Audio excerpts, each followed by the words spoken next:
Voilà, donc notre première partie qui concerne la définition des troubles du comportement. Alors, je les ai appelés donc, comportement des filles, et c'est le terme qui va apparaître tout au long de la présentation sur les diapositives, que j'ai d'ailleurs abrégé en CD, donc comportement des filles. On peut appeler les comportements des filles de plusieurs manières. Donc on trouve aussi bien dans la littérature française que francophone en tout cas, que internationale, des comportements problèmes, comportements des filles, troubles du comportement, comportement aberrant. Donc tout ça, ça concerne le même, des comportements qui posent problème. Et en tout cas, ce qui est important dans notre démarche, ça va être d'avoir une démarche qui ne juge pas. On n'est pas là pour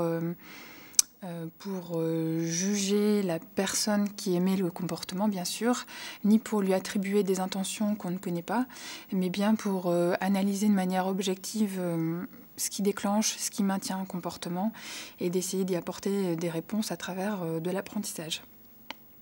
Voilà, donc un comportement des filles.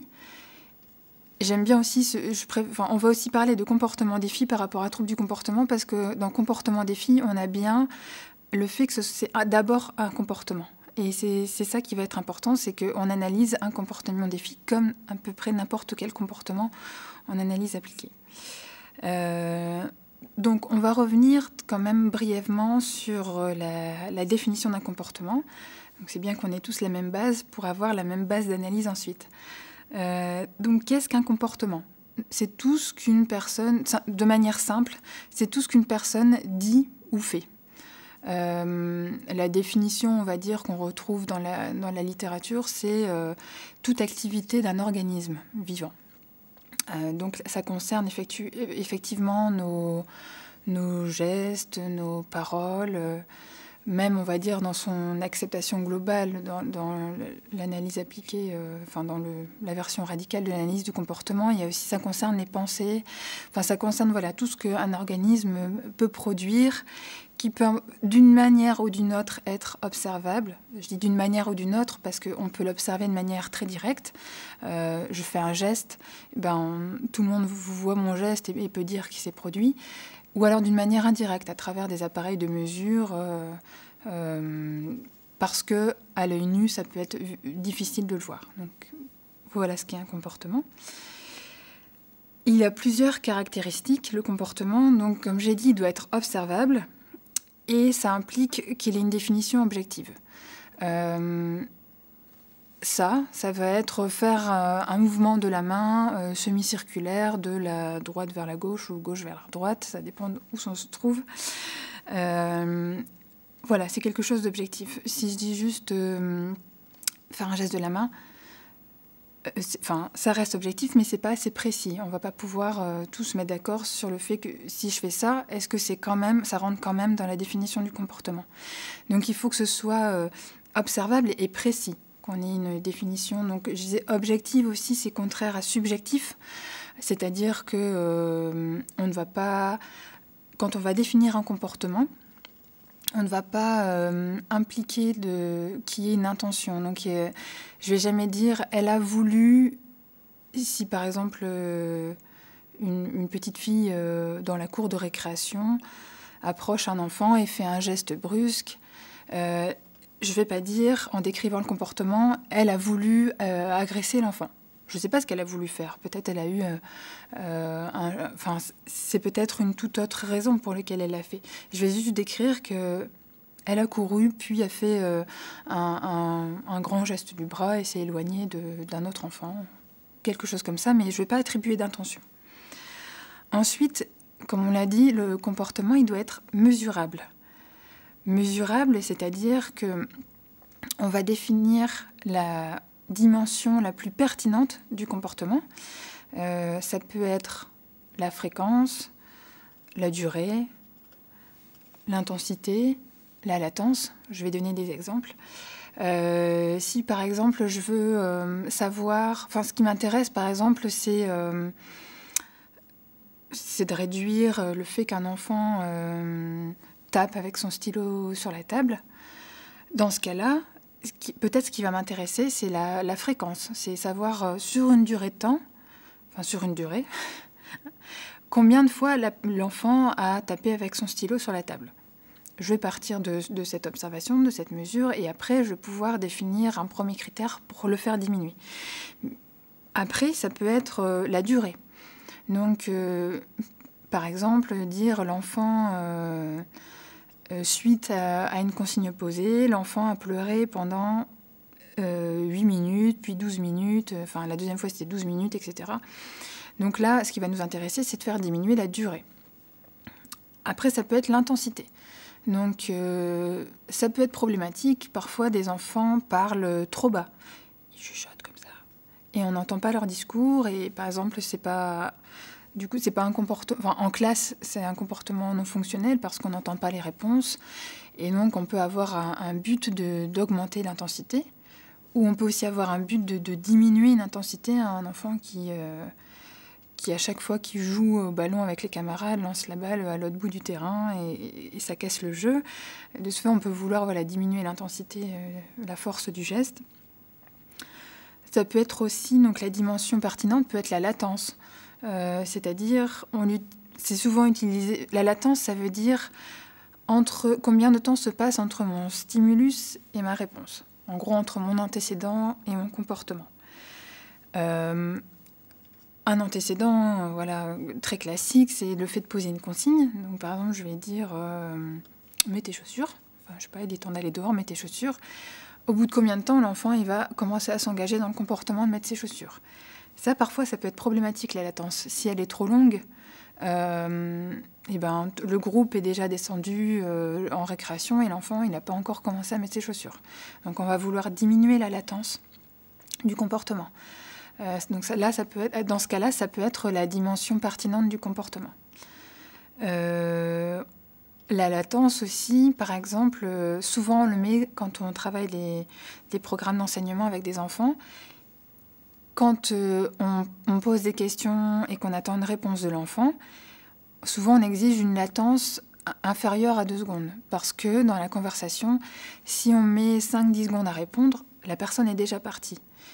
Et donc, si on n'a pas une latence, si on n'a pas une certaine fluidité entre l'antécédent, donc la consigne posée, ou la question,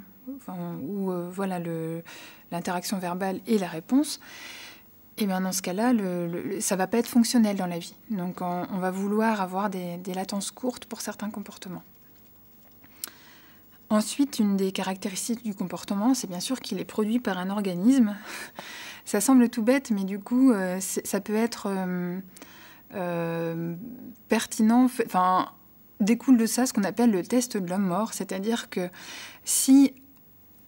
quand on se dit, là, j'ai défini un comportement, une personne morte, entre guillemets, pourrait le faire, c'est pas un comportement. Parce que on a dit, un comportement implique une activité d'un organisme vivant. Et donc, il faut bien... C'est une question à se poser quand on définit un comportement. Par exemple, si je dis avoir 2000 € sur son compte en banque, est-ce que c'est un comportement? Non. Je veux dire, une personne morte peut avoir 2000 € sur son compte en banque et du coup, ça n'implique pas une activité de l'organisme. Et donc, ce n'est pas un comportement. Avoir quelque chose, ce n'est pas un comportement. Ça peut être le produit de comportement. Je veux dire, avoir 2000 €, c'est sans doute que la personne, elle a émis plein de comportements pour aller travailler, etc., pour amasser cet argent. Mais le fait de l'avoir, ce n'est pas un comportement. Pour être bien au clair, donc on va passer en revue quelques propositions et se dire si c'est ou non un comportement. Donc, à chaque fois, je vais énoncer la proposition. Je vais laisser quelques secondes pour que vous réfléchissiez, et puis après, je justifierai en disant si oui ou non c'en est un, et je justifierai. Donc, pleurer. Tic-tac, tic-tac. Donc, pleurer, oui, c'est un comportement, puisqu'il est observable. Il est mesurable, que ce soit en durée, en intensité, en fréquence sur une période donnée. En tout cas, on peut définir, on peut prendre une dimension qui va être pertinente et la mesurer. Une personne morte ne peut pas pleurer. Bref, on a nos paramètres pour dire que oui, c'est un comportement. Battre des mains et rire. Tic-tac, tic-tac, tic-tac. Donc oui, c'est un comportement, c'est même 2 comportements. Battre des mains, rire, observable, mesurable, produit par un organisme vivant. On est dans les critères. Tenir tête à quelqu'un. Donc non, ce n'est pas un comportement, dans le sens où c'est pas objectif. Tenir tête à quelqu'un, on y met une intention. Et en vrai, tenir tête de quelle manière ? C'est-à-dire que, bon, déjà, on ne va pas l'écrire comme ça parce qu'il y a une intention, et peut-être, en fait, l'enfant, je sais pas, l'instituteur a demandé de sortir ses affaires, l'enfant n'a pas sorti ses affaires, a fixé l'instituteur droit dans les yeux et a dit non, ou je le ferai pas. On peut décrire cette séquence de comportement, et en se disant qu'on va travailler dessus, mais tenir tête à quelqu'un, c'est pas un comportement et ça implique une intention. Ne pas s'asseoir. Donc ne pas s'asseoir n'est pas un comportement puisque c'est un non-comportement. Donc pareil, quand on définit des comportements, on définit bien sur un aspect positif de ce qu'on voit et pas de ce qu'on voit pas. On peut dire après, on a un comportement, on exclut ça, ça et ça, qui ne rentre pas dans notre classe de comportement, mais on ne définira pas, enfin la première définition ne sera jamais un non-comportement. Crier. Donc oui, crier est un comportement, il n'y a pas de piège. Donc observable, mesurable, objectif. Avoir un bouton sur le bras. Avoir un bouton sur le bras, c'est comme avoir un compte en banque. Y a pas ça n'implique pas une activité particulière. On l'a subi et on n'est pas acteur. Et donc ce n'est pas un comportement. Être pensif. Ce n'est pas non plus un comportement, c'est un état. Être pensif, en fait, c'est de manière observable. Qu'est-ce que c'est ? C'est peut-être quelqu'un qui reste assis sur une chaise, les yeux en l'air. Après, il est pensif ou pas. Enfin, en fait, c'est pas observable, donc on va pas spéculer. En fait, on va pas se mettre dans la tête des gens en disant il est pensif. Sans doute qu'il se dit ça parce que on n'a pas des moyens de le vérifier. Répondre juste, oui, ça va être un comportement. Si on a bien défini ce que signifie répondre juste, enfin, si notre critère de réponse il est clair, on peut dire si oui ou non la réponse correspond aux critères de réussite ou pas. Et dans ce cas-là, c'est clair, c'est objectif, c'est mesurable, c'est observable. Avoir confiance en soi. Ce n'est pas non plus un comportement dans le sens où avoir confiance en soi peut se traduire par un ensemble de comportements. Par exemple, avoir confiance en soi peut se traduire par le fait que on récite sa poésie devant la classe sans chevrotter dans la voix, le fait qu'on peut proposer en groupe des initiatives qui sous-entend qu'on n'a pas peur qu'elle soit refusée, entre guillemets. Enfin, ça peut se traduire par un ensemble de comportements, mais en soi, ça n'en est pas un. Comprendre. Comprendre n'est pas non plus un comportement, on ne peut pas l'observer. Il faut l'opérationnaliser. Comprendre va se manifester sans doute par un ensemble de réponses correctes à un ensemble de tâches. C'est comme, parfois on dit, est-ce qu'il a le concept de ? C'est compliqué de savoir si... Enfin, on peut pas aller voir dans la tête de la personne si elle a le concept. En revanche, on peut se dire, ce concept-là, on estime que la personne l'a si elle sait faire un ensemble de tâches. Alors, on peut proposer des tâches et voir si la personne elle est en réussite dans ces tâches. Auquel cas, à un moment, on peut dire, bah oui, elle a compris ou elle a le concept. Mais ça va se manifester par un ensemble de comportements. Et puis un petit dernier, pour la route, très simple, s'habiller. Il n'y avait pas de piège, c'est bien un comportement, c'est même un ensemble de comportements, une chaîne de comportements, puisque par exemple, pour m'habiller, il faut que j'enfile ça, puis ça, puis ça, et même pour enfiler mon pull, il faut d'abord que je le prenne, un bras, puis l'autre, etc. Donc c'est bien une chaîne de comportements, s'habiller. Ensuite, Un comportement, une autre caractéristique, c'est qu'il se produit dans un environnement. Un comportement n'est pas un électron libre qui se produit de nulle part. Il dépend toujours de son environnement, c'est-à-dire qu'il est précédé d'antécédents. On le verra, enfin, on passera du temps, puisque du coup les stratégies de prévention concernent les antécédents, donc on passera un petit moment à les définir. Et ça peut être des antécédents immédiats qui déclenchent directement le comportement, qui l'évoquent ou qui le provoquent. Et ça peut être aussi des antécédents à plus long terme. Par exemple, je peux avoir mal dormi cette nuit, ça va être des éléments contextuels qu'on appelle parfois écologiques, au fait que si on va me poser une consigne, eh ben, je vais déclencher un trouble du comportement parce qu'en fait, le fait que j'ai mal dormi rend ma tolérance à la consigne, on va dire, moins bonne, et je vais avoir plus de chances de déclencher un trouble du comportement suite à une consigne. Mais donc voilà ce qui concerne les antécédents. On va aussi prendre le temps de définir les principales catégories. Et puis un comportement, donc, comme on le voit sur le petit schéma, précédé d'antécédents, suivi de conséquences.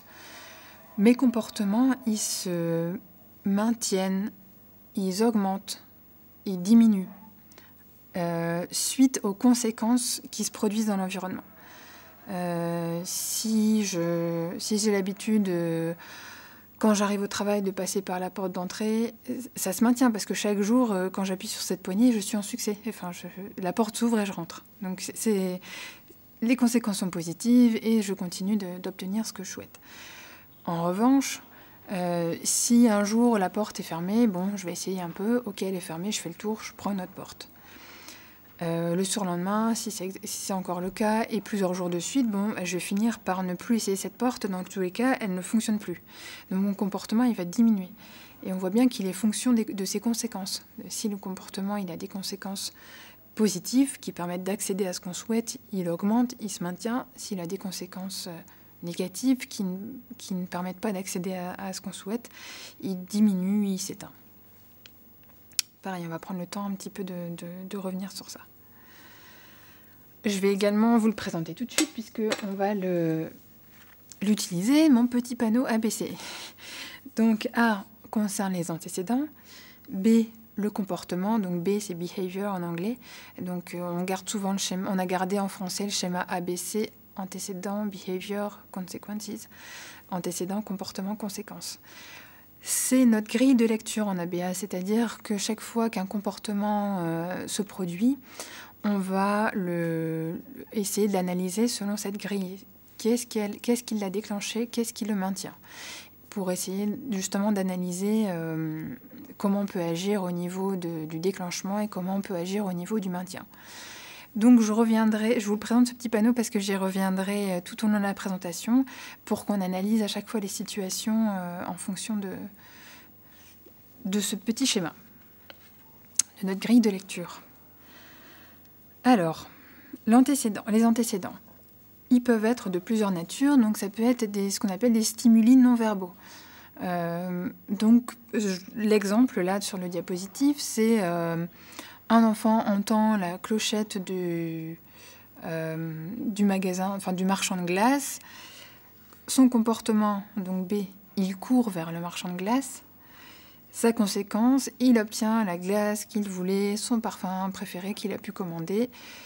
Voilà, donc il y a eu A, la clochette, B, le comportement, C, il accède à sa glace. Et il la déguste. Donc voilà, un comportement non verbal peut déclencher Et ce comportement se déclenche, ce comportement apparaît parce qu'il a déjà été renforcé par le passé. C'est-à-dire que c'est sans doute parce que l'enfant il a déjà pu bénéficier du fait d'aller chercher une glace et qu'il l'a apprécié, que du coup, hop, la cloche est devenue ce qu'on appelle un stimulus discriminatif. Je l'entends et je sais que du coup, il y a la séquence qui se met en route. Ah ben, la clochette égale je vais pouvoir commander ma glace égale je vais pouvoir me régaler. Donc on voit bien qu'un antécédent, il prend une valeur en fonction de ses conséquences. Il va déclencher un comportement parce que derrière, il y a quelque chose de positif. Si c'est la sonnerie du camion de poissons et que, honnêtement, moi, j'achète pas de poissons, j'aime pas ça, ça va pas déclencher chez moi un comportement d'aller courir vers le camion du marchand de poissons. Donc, on voit bien que c'est en fonction des conséquences qu'on obtient. Les stimuli peuvent être également verbaux, comme nos consignes. Et c'est important de ce fait de voir nos consignes à chaque fois comme un antécédent du comportement. À chaque fois qu'on pose une consigne, on souhaite qu'il soit un antécédent du comportement attendu. Seulement, il faut se poser la question, quand je pose ma consigne, par exemple, range ta chambre, j'attends un comportement, ou une série de comportements de la personne qui fait que, à un moment, en tout cas le produit fini sera une chambre où il n'y a plus les habits qui traînent, les jouets éparpillés, etc. Mais il faut se poser la question, du coup, est-ce que je fais en sorte que ce comportement il se produise ? On va y revenir parce que justement, on va voir comment faire en sorte que les enfants suivent les consignes. Parce que c'est souvent considéré comme en tout cas, pour un certain nombre d'enfants, suivre des consignes, ça pose souci. Ils n'ont pas, on va dire, une obéissance, entre guillemets, qui ressemble à celle des enfants ordinaires.